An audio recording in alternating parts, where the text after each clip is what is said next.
Admirable grandeur, étonnante bonté du Maître de l'univers qui s'humilie pour nous au point de se cacher dans une petite hostie de pain. Regardez l'humilité de Dieu. Bien, chers frères et sœurs, comme nous l'avons signifié au début, nous commençons avec cette messe du soir, les Triduum Pascal, qui est la commémoration et la célébration des événements majeurs de notre salut, à savoir les derniers repas que Jésus avait pris avec ses disciples, sa passion, sa mort et sa mise au tombeau, voire même sa glorieuse résurrection. Ce soir, plutôt que de parler de la passion ou de sa résurrection, nous sommes là pour commémorer et célébrer le dernier repas que Jésus a pris avec ses disciples, qui est la solennité de la Sainte Seine du Seigneur, qui est par excellence le mystère du don des dieux, source et sommet de toute la vie chrétienne. Frères et sœurs, à travers ce mystère de l'Eucharistie, Dieu s'est donné totalement en son Fils, et le Fils se donne totalement par amour et par obéissance à son Père pour le salut du monde. Shalom. Shalom. Les différentes lectures proposées par la liturgie en cette solennité sont en étroite relation avec le mystère que nous célébrons. Le Seigneur Dieu, dans la première lecture, se sert de Moïse et d'Aaron pour faire passer un message important au peuple d'Israël. Il dit que chacun se procure un agneau par famille, par maison. Il va même plus loin. Si la maison est trop peu nombreuse pour un agneau, on se joindra au voisin le plus proche. Frères et sœurs, en méditant cette lecture, ce que j'ai trouvé intéressant, c'est le fait que, après avoir tué la bête, son sang devrait être placé sur la porte de la maison dans laquelle on l'a mangé. Et plus loin encore, il y a même des conditions. Nous l'avons suivi. On nous donne des conditions pour passer à l'action, pour manger, passer à table. Il y a eu des conditions. Vous l'avez suivi. Qu'est-ce que l'auteur sacré veut nous dire à travers cette lecture? Eh bien, frères et sœurs, tout ça, c'est ce qu'on appelle la Pâque juive. Cette fête d'origine païenne qui prendra un nouveau sens. Le sang de l'agneau deviendra signe d'alliance des dieux avec son peuple. C'est lui que lui-même a choisi. C'est Dieu qui a choisi Israël. Librement, il a fait ses choix. C'est ainsi que la Pâque, la nôtre maintenant, sera la fête, comme certains l'appellent, la fête de l'indépendance d'Israël. Et que la mort de Jésus sera pour confirmer cette nouvelle alliance que Dieu fera avec nous, l'humanité, qui est la fête de la libération définitive alors de l'homme qui sera accompli par Jésus au prix de son sang, tel que Saint Paul le dit dans la lettre aux Romains, chapitre 3, verset 24, la libération. C'est le moment propice que l'Église met à notre disposition. C'est le moment que nous, comme chrétiens, nous devrions encore revoir beaucoup de choses, comme je l'ai dit au début là plus haut, ces événements qui marquent notre foi. Sans cela, peut-être que vous et moi, nous ne serions même pas ici. Sans ce que nous sommes en train de vivre, nous allons vivre pendant ce temps, pendant ces 3 jours. Il serait peut-être difficile que nous soyons ici à ce moment. Alors, frères et sœurs, pour rendre cela effectif, il a suffi que le sacrement de l'Eucharistie soit institué en signe de rappel, comme il l'a dit lui-même. Jésus le dit, prenez et mangez, ceci est mon corps. Prenez et buvez, ceci est mon sang.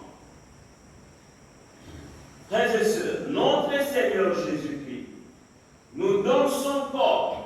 Il nous donne son corps chaque jour alors.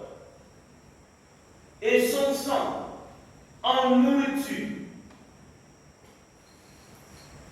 Ce n'est pas une nourriture pour gonfler nos ventres, remplir nos ventres, mais une nourriture spirituelle. Et pour communier, prendre cette nourriture, il faut une préparation. Nous l'avons suivi pendant la catéchèse. Comment les catéchistes nous ont préparés à cela. Je voulais évoquer ici le sacrement de l'Eucharistie. Je dirais même le sacrement de l'initiation chrétienne. Les catéchistes ont eu le temps pour nous préparer à cela. Ils nous ont donné même des conditions avant d'aller peut-être communier, recevoir ces corps du Christ. Quelle attitude adopter? Bien que aujourd'hui, on ne fait que banaliser.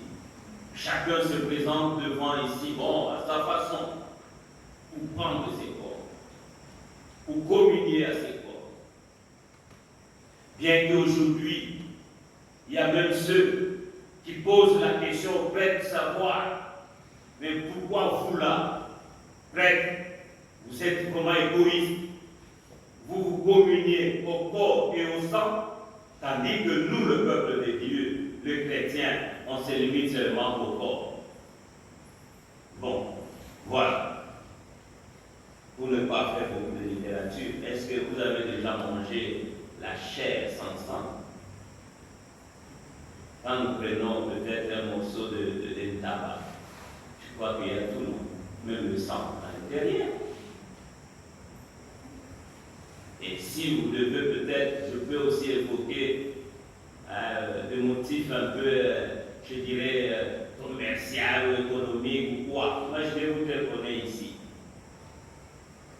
Si tous nous devions communier à deux espèces, les deux espèces-là, sang et corps du Christ, combien de bouteilles de vin on allait utiliser? Et combien de temps ça allait aussi prendre? Il y a tout cela. Donc, quand vous communiez au corps, en même temps vous communiez aussi au sang du Christ. Alors, il se donne à ses disciples et en nous. Ce soir, le Christ se donne aussi à nous.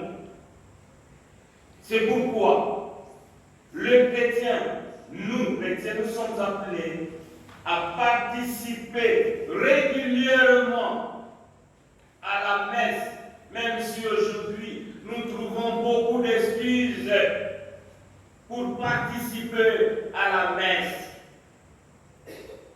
pour des raisons que nous connaissons.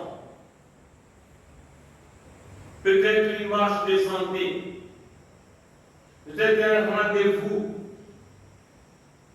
de service, peut-être un examen qu'un professeur a prévu le dimanche. Nous trouvons toujours des excuses pour participer à la messe, pour se rappeler ce don que Jésus fait à l'humanité et vivre l'Eucharistie. Eh bien, frères et sœurs, pour pouvoir perpétuer l'Eucharistie, Jésus a institué aussi le sacrement de l'ordre, le sacerdoce. Comme lui-même l'a dit, ce n'est pas une invention humaine, frères et sœurs, mais c'est lui-même qui l'a initié. Il dit, faites ceci en mémoire de moi. C'est Jésus qui le dit.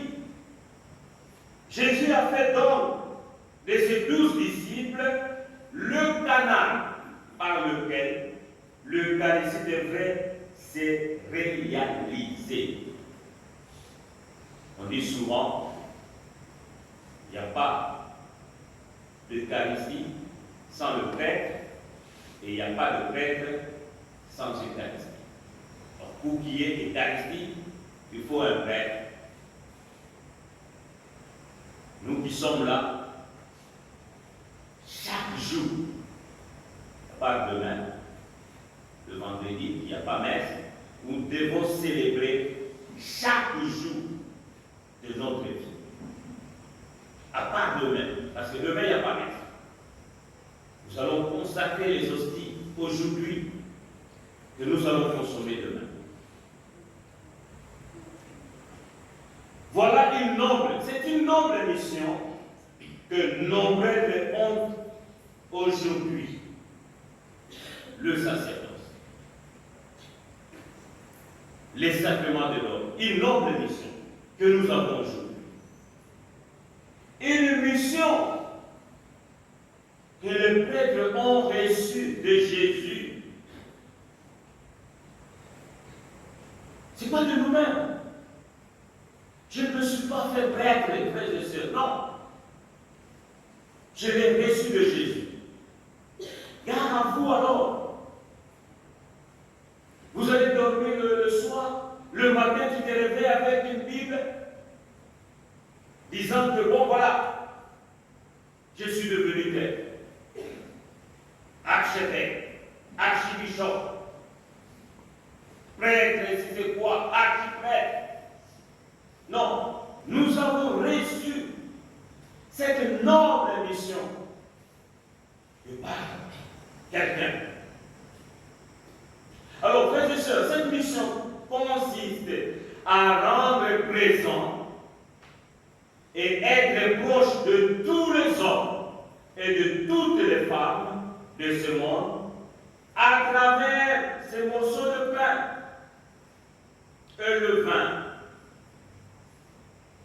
Et cela, c'est grâce au don de l'Esprit Saint.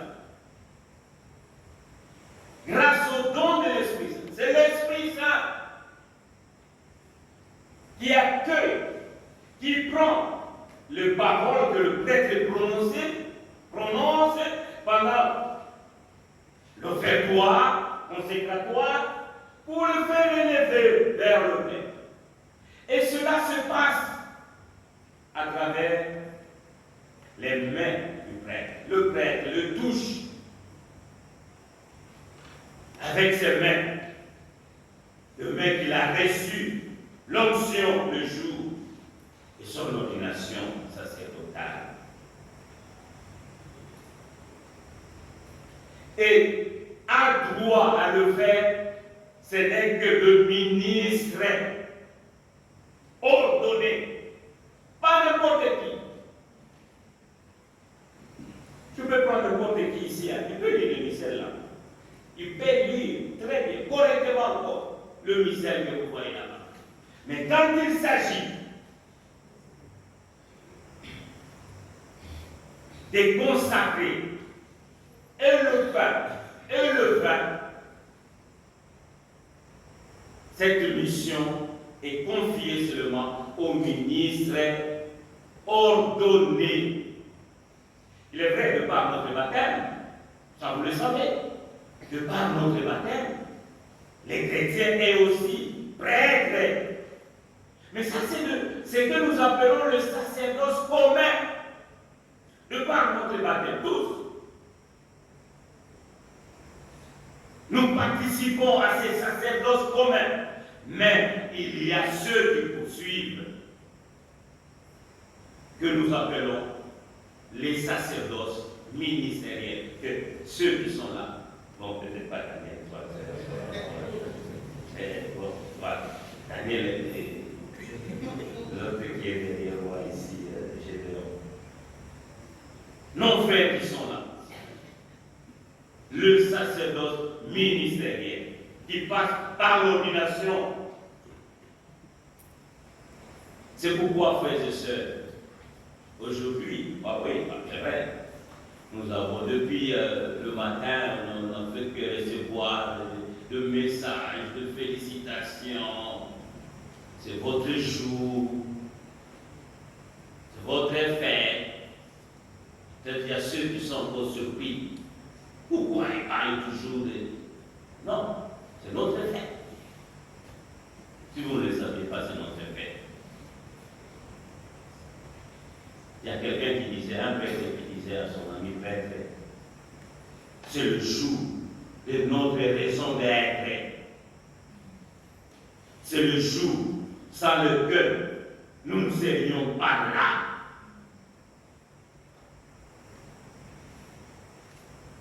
Et vous, comme chrétiens, vous êtes censés et vous aimer pour les soir.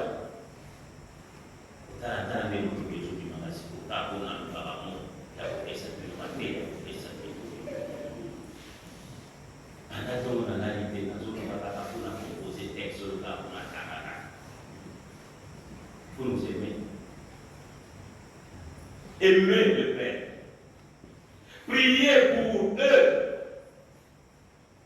afin qu'ils soient solides et de bons guides au-delà de leurs qualités et de leurs défauts. Oui. Il y a ceux qui vous disent souvent, nous sommes aussi vos frères. Nous sommes vos frères. Nous sommes issus de vos familles. De vos familles. Nous avons nos défauts. Même si aujourd'hui, ça fait mal de voir comment nos propres chrétiens étalent nos défauts, nous critiquent. Ils ont même peut-être nous sommes incapables, je dirais même, de défendre des causes.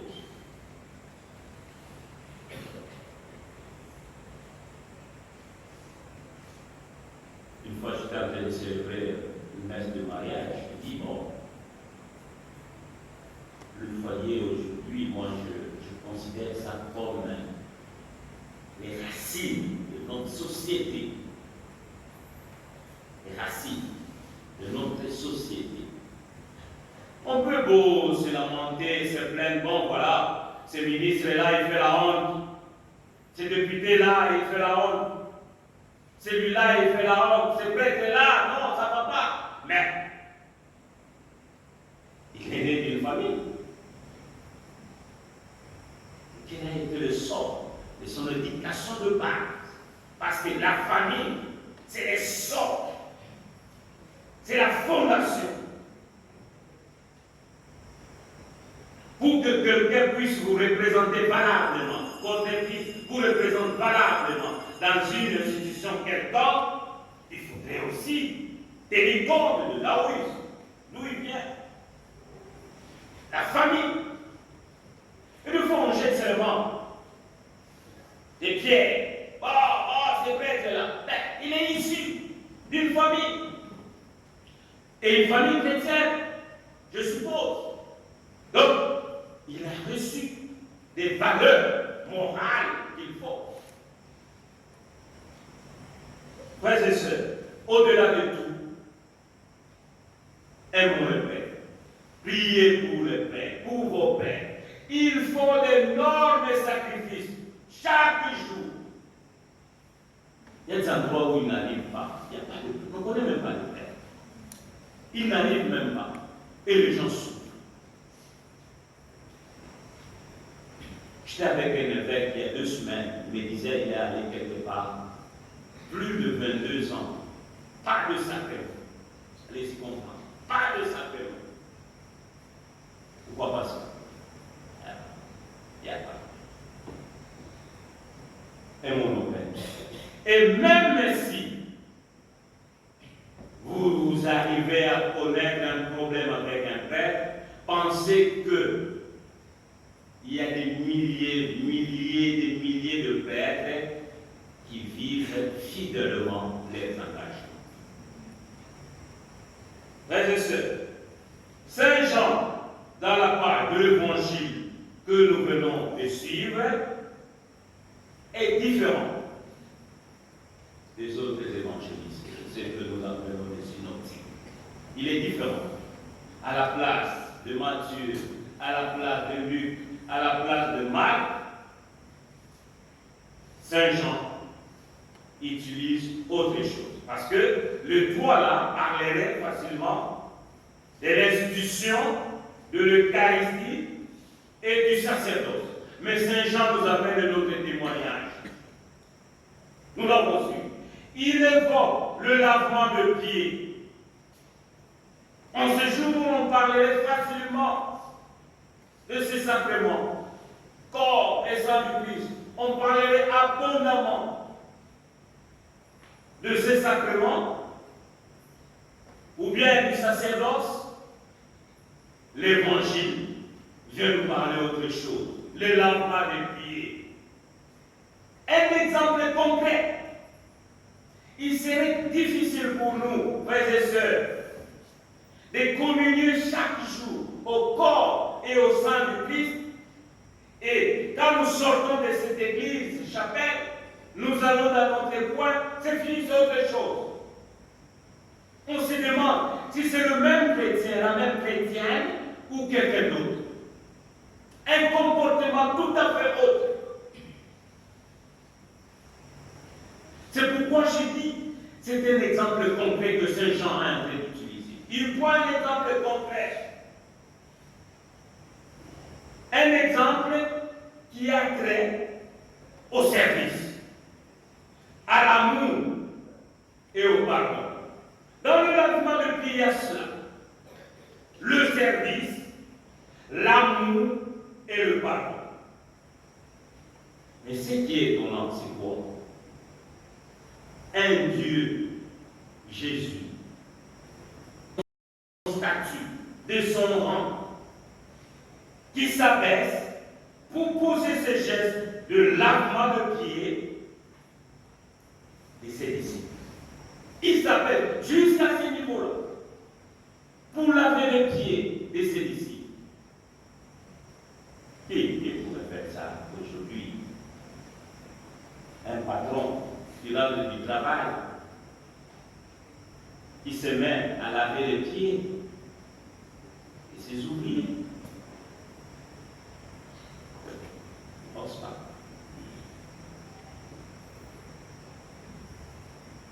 Il accepte de prendre la place des serviteurs. Jésus prend la place des serviteurs. Quelle humilité, frères et sœurs. Quelle humilité. Il est vrai que Jésus ne le fait pas pour une simple propriété corporelle. Pierre, dans le cas, cela implique une valeur de purification avant de partager le pain de vie à la table du Seigneur. Eh bien, à ses disciples et à nous aujourd'hui,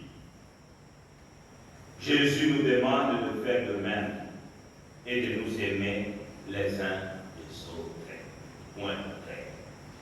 N'allez pas beaucoup commenter, n'allez pas chercher des explications. Rien que ça.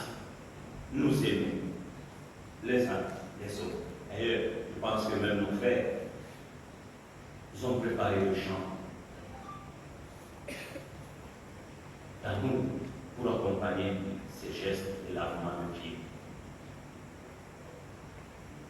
Alors, ce que l'Église nous demande aujourd'hui, c'est d'être serviteurs les uns des autres. Papa, sois serviteur et de ton épouse et de tes enfants. Maman, sois servante de ton époux et de tes enfants. Les enfants, soyez serviteurs de vos parents. Et cela va se passer. Très bien. Au cas contraire, c'est du théâtre.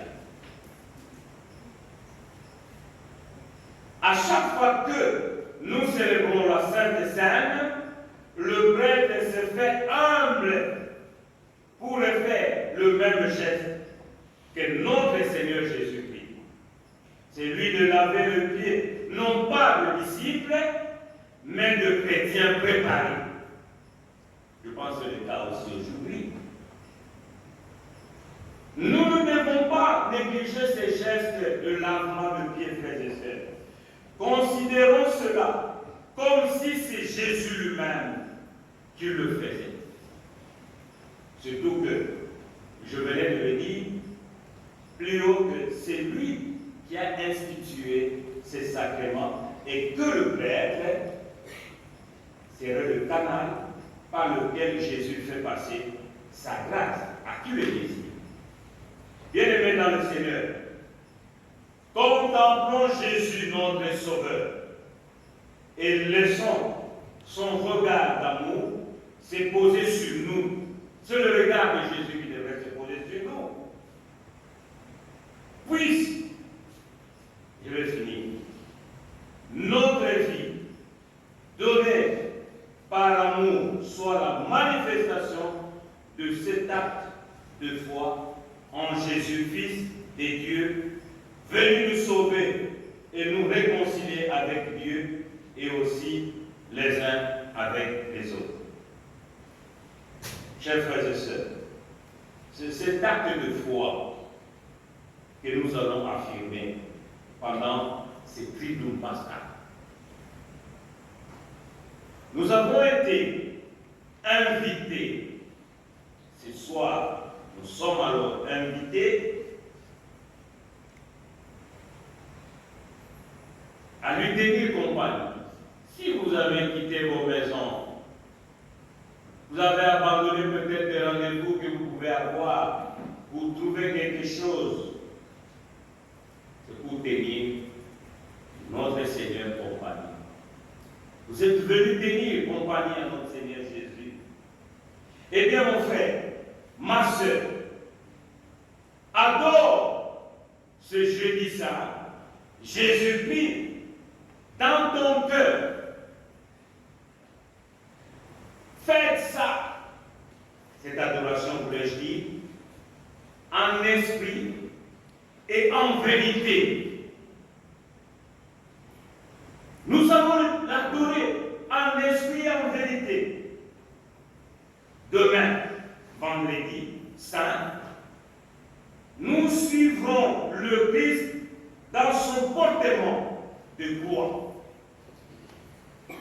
Rassure-toi, mon frère, toi qui m'écoutes, que tu as une croix dans ta maison. Et je te demande de bien vénérer cette croix.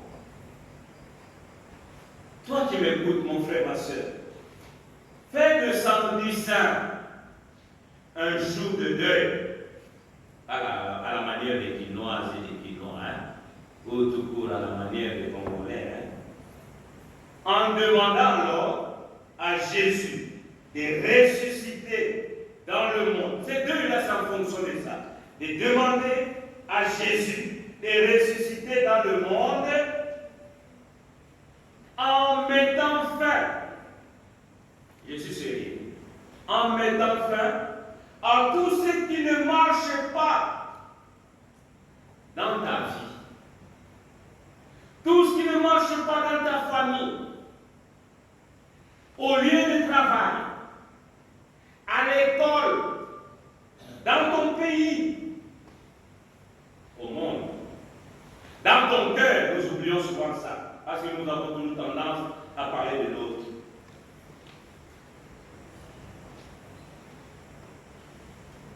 C'est ça, la manière de bien faire le deuil de Jésus le samedi.